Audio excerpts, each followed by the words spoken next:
तो मुझे लगता है कि हम अगर अपने बच्चों को एक तो ये आदत डाल दें कि उनको याद कुछ नहीं करना है, केवल समझना है, सोचना है, नए आइडियाज़ पे काम करना है।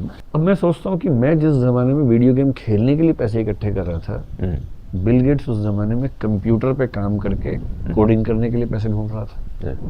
फिर हमारे यहाँ बड़ा क्राइसिस ये है, थोड़ा 10वीं क्लास के बाद का, कि अगर मैं साइंस पढ़ूंगा तो मैं सिर्फ साइंस पढ़ता रह जाऊंगा। मैं फिजिक्स के साथ इकोनॉमिक्स क्यों नहीं पढ़ सकता भाई? और यदि मेरा मन करे फिजिक्स, इकोनॉमिक्स और संस्कृत साहित्य पढ़ने का, इसमें क्या परेशानी है? अब हमारा सिस्टम इस चीज़ को रिकॉग्नाइज कर रहा है न्यू एजुकेशन पॉलिसी में। मैं पिछले साल मिशिगन गया हुआ था, वहाँ यूनिवर्सिटी ऑफ मिशिगन में कई बच्चे मुझे मिले, एक सेमिनार के लिए वहाँ गया हुआ था। नहीं सॉरी, मिशिगन के बाद में येल गया था, येल की बात कर रहा हूँ, वहाँ भी एक सेमिनार था।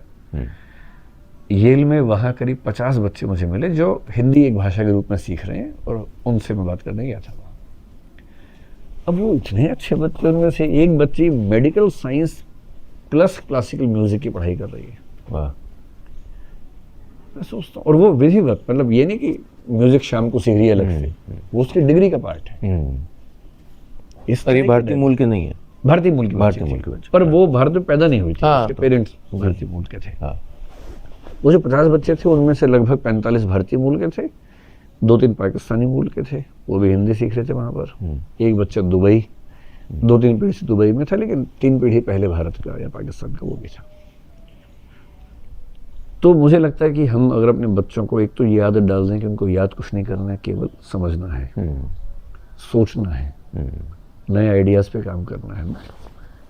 अमेरिका जो इतना 30 मार्खा बना हुआ है दुनिया में, मैं इलोन मस्क के बारे में, जुकरबर्ग के बारे में या बिल गेट्स के बारे में जब सोचता हूँ, इन व्यक्तियों का जो महत्व है वो तो है, लेकिन उस माहौल का महत्व इतना ज़्यादा है कि उस माहौल के बिना ये लोग नहीं हो सकते थे। बिल्कुल। अब बिल गेट्स उस ज़माने में हुए जब कंप्यूटर पहली बार बनना शुरू हुआ। वो उस शहर में थे जहाँ कंप्यूटर पहली बार बना, एक कंप्यूटर सेंटर था। वो बचपन में वहाँ जाके $5 पर आवर दे के या कुछ ज़्यादा उससे पैसा दे के कंप्यूटर पे काम कर रहे हैं, देख रहे हैं क्या है। ये माहौल हमें तो नहीं मिला। मैं जब 7वीं 8वीं क्लास में था, हमारे इलाके में वीडियो गेम खेलने का शौक उस समय हुआ था। एक मारियो गेम आती थी, मैंने खूब वो खेली है गेम, उसमें मेरी अच्छी खासी मतलब एक्सपर्टीज हो गई थी। अब मोहल्ले में एक दुकान है वीडियो गेम की, सब बच्चे वहाँ जा रहे हैं, पैसा लगता है, 50 पैसे 1 रुपये लगता था उस समय, पैसे होते नहीं थे, तो पेरेंट्स से बहाने खरीद करके मांगते थे पैसा। अब मैं सोचता हूँ कि मैं जिस ज़माने में वीडियो गेम खेलने के लिए पैसे इकट्ठे कर रहा था, बिल गेट्स उस ज़माने में कंप्यूटर पे काम करके कोडिंग करने के लिए पैसे ढूंढ रहा था। अगर हमारे मोहल्ले में किसी ने बताया होता कि वीडियो गेम खेलने से पहले सोचो वीडियो गेम किसी ने बनाई भी होगी, वो बना रहे थे, हम खेल रहे थे। बिल्कुल। अगर हमें अपने स्कूल में या मोहल्ले में किसी ने सिखाया होता कि भाई सोचो कि वीडियो गेम बनेगी कैसे, बनाओ ना वीडियो गेम। हमारे देश में कितने मौलिक लोग हैं, अगर उन सबकी मौलिकता को पंख लग जाते तो कमाल कर देते वो। पर वो नहीं हुआ, अपॉर्चुनिटीज नहीं थी, तो फिर बहुत लोग विदेशों में भी गए, ब्रेन ड्रेन भी हुआ।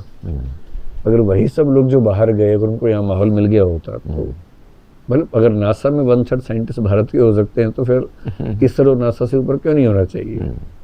सिर्फ इसीलिए ना कि रिसोर्सेस कम थे और पॉलिसीज को लेकर भी कुछ डाउट्स उस समय रहे।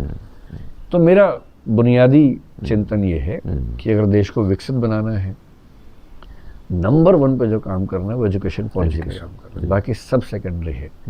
अच्छी बिल्डिंग्स, अच्छी सड़कें, अच्छे हाईवे, अच्छे रेलवे ट्रैक, ये भी ज़रूरी है विकसित देश के लिए, पर ये नंबर 2 पे आते हैं। नंबर 1 पे विकसित दिमाग आता है, और विकसित दिमाग ना हो तो फिर अरब कंट्रीज जैसी डेवलपमेंट नहीं चाहिए ना, कि जब तक तेल है तेल का खेल है, जिस दिन तेल खत्म होगा, मतलब आपके पास पैसा है लेकिन आपका पैसा प्राइमरी सेक्टर से आ रहा है, तेल से आ रहा है, सेकेंडरी सेक्टर आपके पास नहीं के बराबर है, टर्शियरी सेक्टर नहीं के बराबर है, ना उद्योग है ना सेवाएं हैं। तेल की कितनी जिंदगी बची है, बहुत होगा तो 25-30 साल।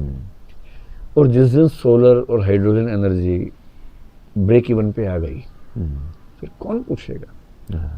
आज से 25 साल बाद ऐसी कार जिसमें छोटा सा परमाणु रिएक्टर लगा हुआ है, बहुत छोटा सा, और वो थोड़े से न्यूक्लियर फ्यूल से कार मतलब जिंदगी भर चलती रहेगी, इतना उसके पास ईंधन होगा, कोई क्यों पेट्रोल भरवाएगा? हमारे देश में इतनी बढ़िया धूप आती है, सोलर बैटरी जिस दिन कार पे इस तरह से लग गई कि वो स्टोरेज कर लेती है और कारें मजे में चल रही हैं, फिर क्या तेल से काम चल रहा है?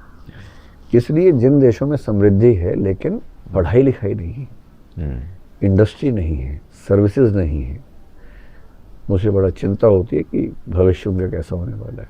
भारत इस मामले में बहुत बेहतर देश है। भारत के भविष्य को लेकर मैं निश्चिंत हूँ, क्योंकि हम कैसे भी हो, हमारा बैलेंस बहुत ठीक है।